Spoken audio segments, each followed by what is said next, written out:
Bonsoir, bonjour tout le monde. Je suis Arilien Georges, éducateur, professeur de chimie. Je suis avec vous pour la correction des examens proposés au baccalauréat, série SVT SMP juin 2018, éthanol. Ce texte contient 5 parties. La première série, c'est la partie A, les 10 premières questions de cette partie. Ce sont des questions à compléter ou encore remplir les espaces vides. Une réaction chimique au cours de laquelle se produit un transfert d'électrons se nomme oxydoréduction, où l'espèce qui capte des électrons est dite réduite. Donc, l'espèce est réduite parce que l'espèce a capté des électrons. Question 2. Le 2-méthylbutanal a pour formule topologique et semi-développée respectivement.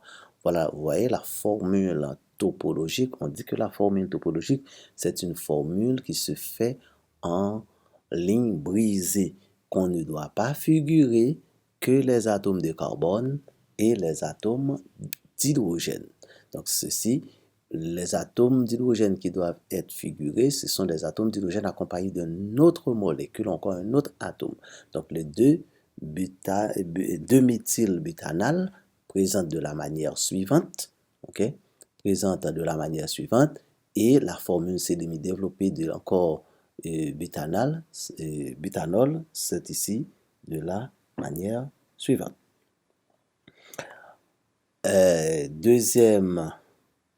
Troisième question. L'hydratation du but 1N peut donner majoritairement du. Quand on fait l'hydratation de 1-butène, ça va donner majoritairement 2-butanol et minoritairement 1-butanol. Tout alcool primaire dérive de l'hydratation, c'est un produit minoritaire. Tout alcool secondaire dérivé de l'hydratation, c'est un produit majoritaire. Quatrième question. En présence d'un catalyseur approprié, l'addition du dihydrogène sur l'acétylène permet d'obtenir éthylène. Et quand on fait l'hydrogénation poussée, ça va nous donner éthène. Question suivante. Le gaz obtenu par hydrolyse du carbure d'aluminium se nomme méthane, de formule CH4, et simultanément, on obtient l'hydroxyde d'aluminium. La question suivante. Le gaz obtenu par la question suivante. Un cétol contient 2 fonctions chimiques. Quelles sont ces 2 fonctions chimiques retrouvées au sein d'un cétol? C'est la fonction alcool terminant par OH et la fonction cétone ayant CO comme le groupement fonctionnel. Question suivante. 2 énantiomères sont doués d'une propriété appelée propriété chirale, autrement dit la chiralité, qui leur permettra d'être image l'un et l'autre à travers un miroir plan et non superposable. La question suivante. Une pile présente une polarité. Cette propriété signifie qu'une de ces électrodes est dite cathode et l'autre est dite anode. Ce sont ces 2 électrodes que contient une pile électrochimique. La question suivante. En substituant un atome d'hydrogène du benzène par un groupe méthyle, CH3, il se forme un composé nommé méthylbenzène de formule C6H5 liaison CH3. La dernière question. Au laboratoire, on peut distinguer les aldéhydes des cétones en utilisant la liqueur des Fehling ou le réactif de Schiff ou le réactif de Tholen. C'est à partir de ces réactifs-là qu'on peut distinguer un aldéhyde et une cétone. C'est la partie première de la série des questions. La deuxième partie B, on nous a demandé d'écrire et équilibrer les équations des réactions chimiques suivantes. Écrire et équilibrer acide acétique plus oxyde d'aluminium, acide acétique plus oxyde d'aluminium. Ça va nous donner acétate d'aluminium et de l'eau. Deuxième question, acétylène plus chlorure d'hydrogène, acétylène plus chlorure d'hydrogène, ça va nous donner chlorure de vinyle.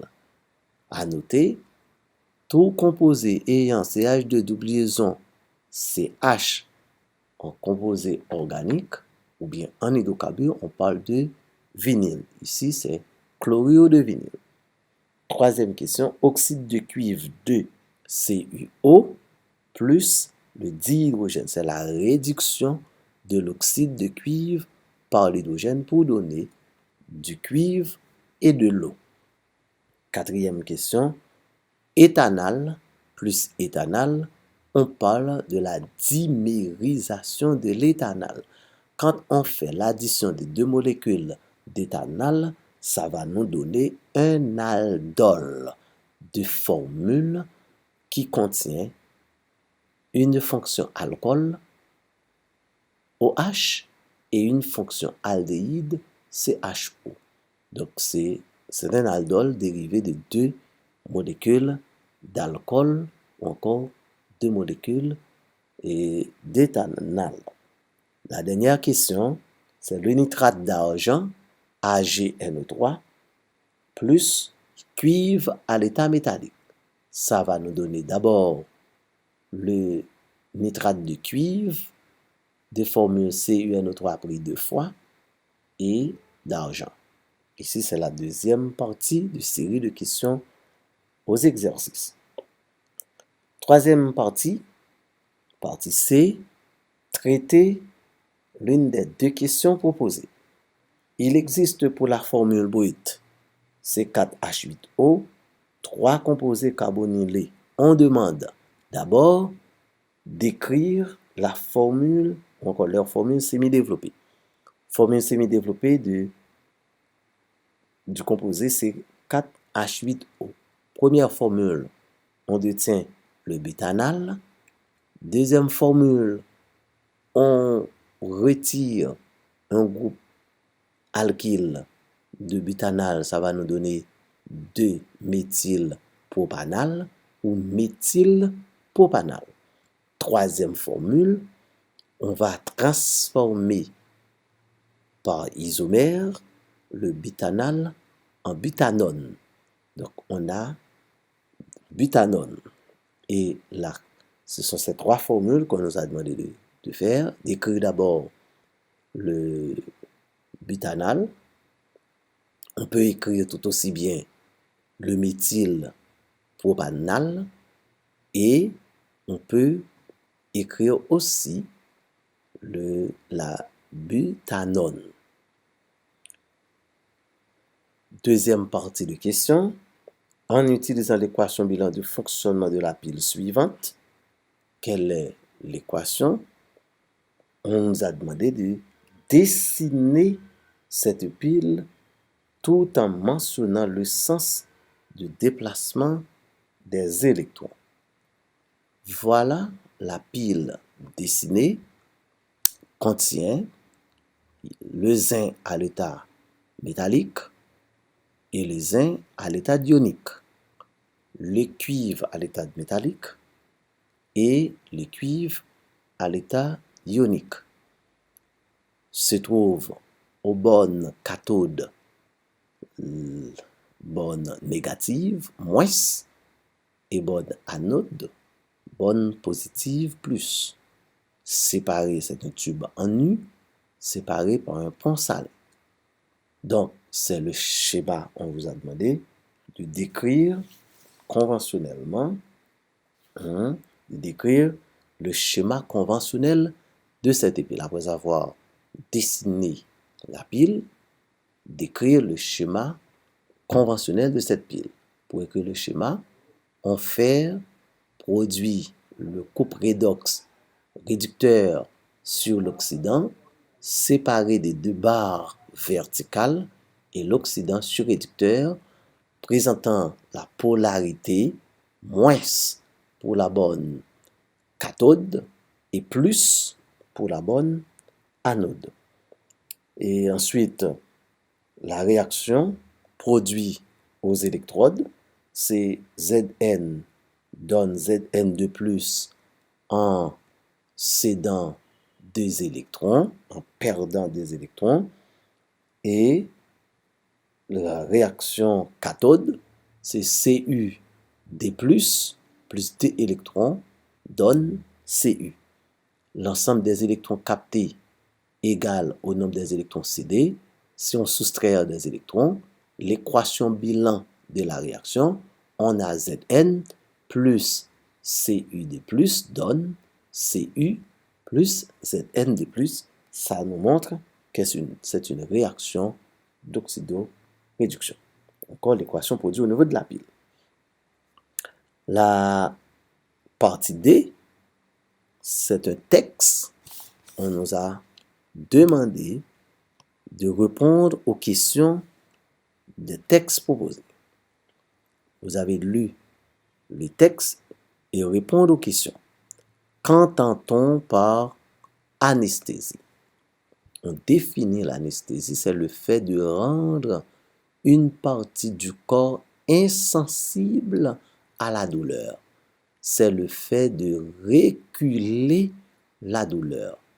Donc, ce sont des éléments. Quand on parle de définir l'anesthésie, c'est de rendre sensible ou encore de diminuer, de reculer, d'écarter la douleur. C'est la définition de l'anesthésie. Dans le texte, on a fait mention de 3 substances anesthésiantes avant 1850. Lesquelles? Quelles sont ces 3 substances? Les 3 substances dans le texte, c'est étoxyéthane, le protoxyde d'azote et le chloroforme. Ce sont ces 3 substances anesthésiantes qu'on vient de citer dans le texte avant 1850. La deuxième question, de ces anesthésiques, lequel est minéral? Donc, il y a étoxyéthane est un composé organique. Le chloroforme, encore, c'est un composé organique. Eh bien, le composé minéral n'est autre que protoxyde. Protoxyde, c'est le composé minéral connu sous le nom de oxyde de diazote, N2O. Troisième question, indiquez 3 substances anesthésiques d'origine naturelle et précisez leur source. 3 substances. Dans le texte, on parle de la cocaïne, extrait des feuilles de coca. Encore dans le texte, on parle de morphine, extraite du sucre de pavot.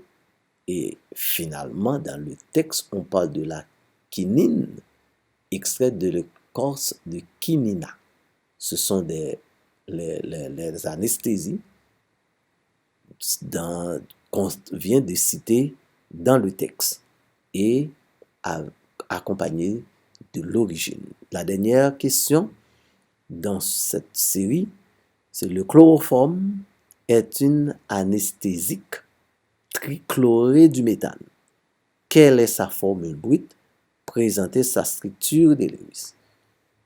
Le trichloré de méthane, qui c'est chloroforme, de formule CHCl, L3. C'est la formule brute de trichlorométhane ou bien trichlorométhane dérivée de la réaction de substitution entre le méthane et le chlore au 3e degré.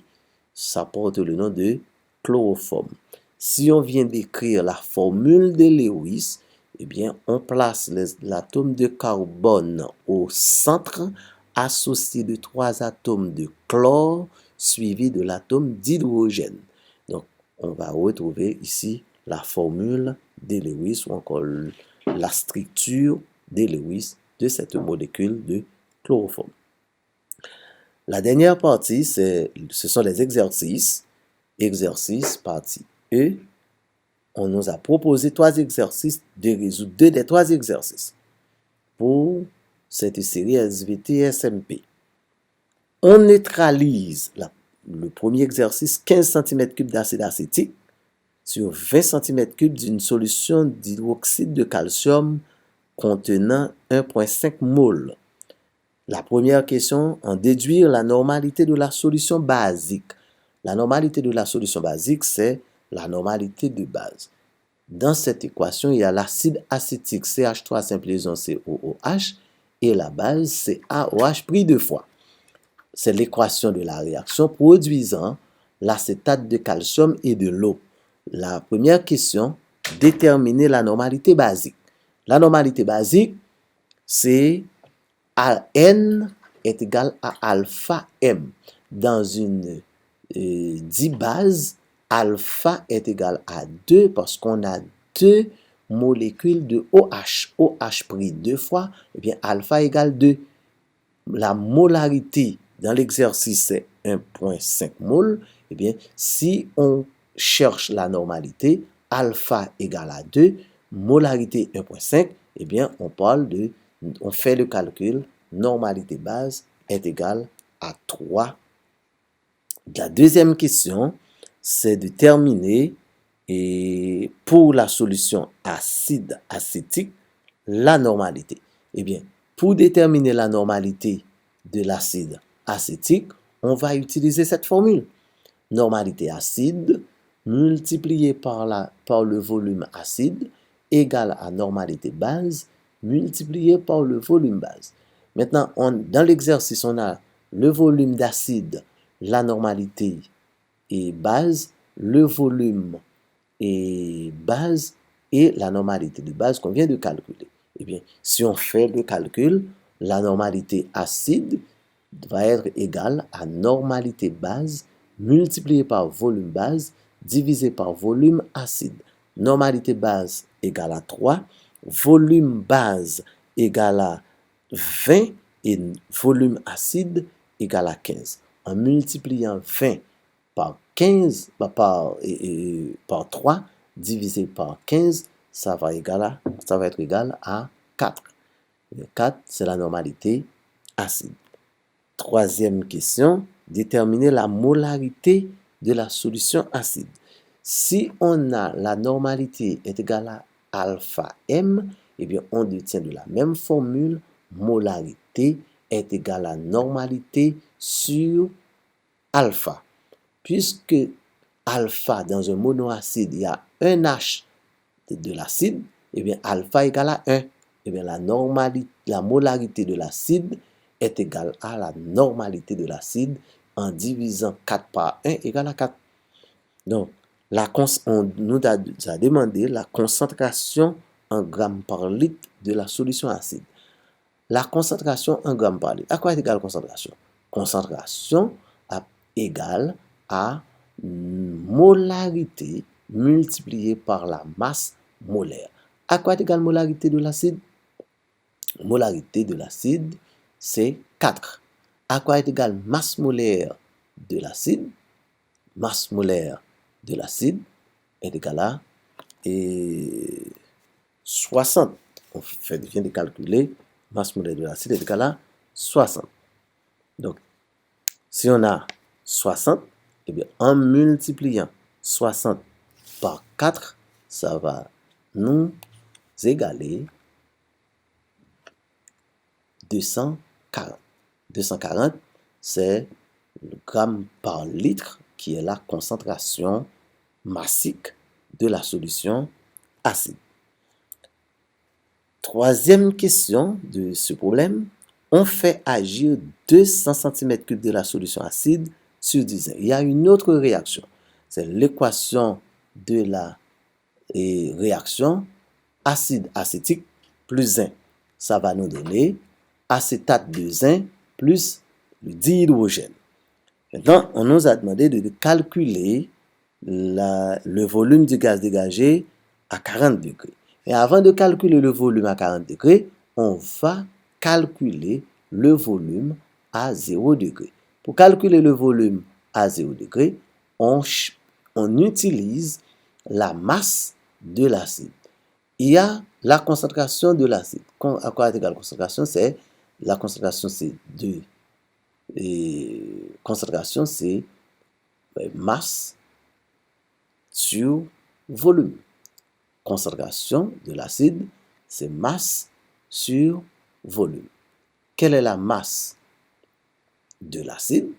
Eh bien, on va chercher la masse de l'acide et pour pouvoir déterminer le volume de l'hydrogène.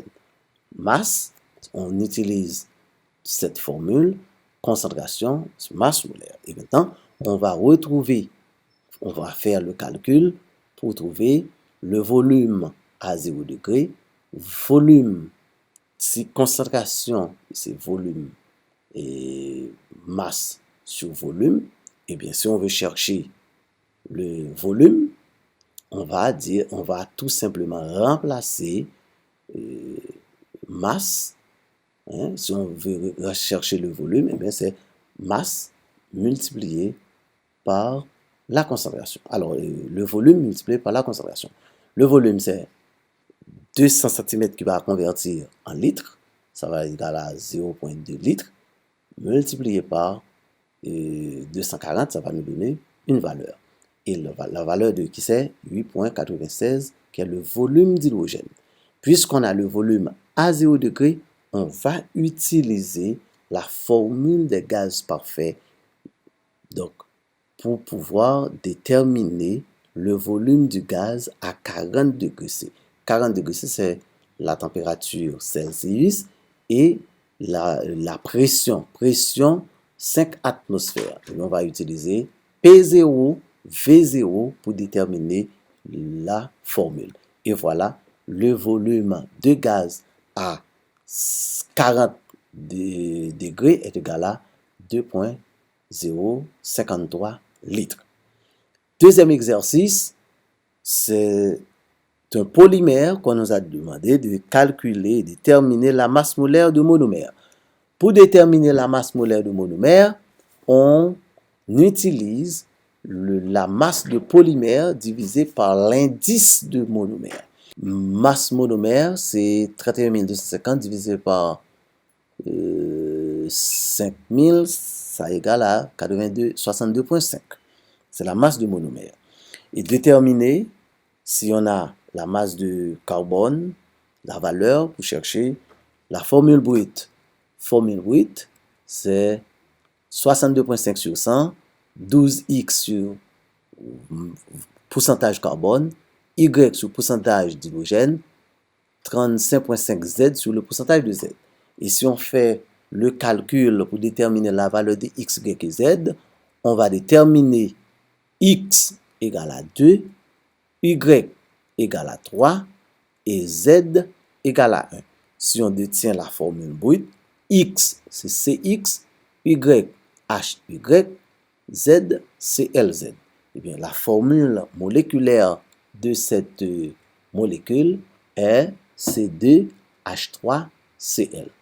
Donc, puisque la formule brute est de cette manière, on nous a demandé d'écrire la formule semi-développée. La formule semi-développée, c'est CH2, double liaison CHCl, qui est le chlorure de vinyle. OK? Le chlorure de vinyle. Donc, ça, c'est l'exercice 2. L'exercice 3. On a ici l'oxyde. On oxyde de l'éthanol à la liqueur de Fehling préalablement chauffé. On obtient un précipité qui séché qui pèse 5 grammes. Quelle est la masse de l'éthanol réagit? On écrit l'équation de l'oxydation. L'oxydation de l'éthanol à partir de zinc, de cuivre, et ça va nous, alors de la liqueur de Féline qui est oxyde de cuivre. Ça va nous donner de l'acide acétique et l'oxyde de cuivre. Et quelle masse d'acide obtient-on? Eh bien, masse de l'éthanol 44 grammes, masse de l'acide, c'est de masse de l'éthanol, et précipité c'est CuDO, 143,2, et si on cherche la masse réelle du précipité 5 grammes, ça va nous donner une valeur de 1,536 grammes de l'éthanol qui est l'acide et le corps que nous a demandé de calculer sa masse. Deuxième question. Si cette même quantité d'éthanol était utilisée pour produire de l'éthanol, on va écrire une autre équation en faisant l'hydrogénation de l'éthanol. L'hydrogénation de l'éthanol donne l'éthanol. Puisqu'on a déterminé par hydrogénation, on passe de l'éthanol à l'éthanol, on nous a demandé quel est le volume d'hydrogène utilisé pour hydrogéner l'éthanol. Le volume d'hydrogène, donc l'éthanol 44 grammes en masse molaire, hydrogène 22,4 litres en volume, masse éthanol c'est 1,536 qui est la masse d'éthanol et ça égale à 0,198 litres d'hydrogène. Et la dernière question pour terminer, quelle est la masse de l'alcool que l'on pourrait obtenir? Si on a réalisé l'hydrogénation de l'éthanol en alcool, eh bien si on vient de calculer la masse de l'éthanol, on va déterminer la masse de l'alcool. La masse de l'alcool, c'est la masse de l'éthanol envers la masse de l'alcool 44 envers 46 et la masse réelle de l'éthanol 1,536 envers X donne 1,606 qui est la masse réelle de l'alcool. Merci, ça a été un plaisir d'être avec vous. À la prochaine.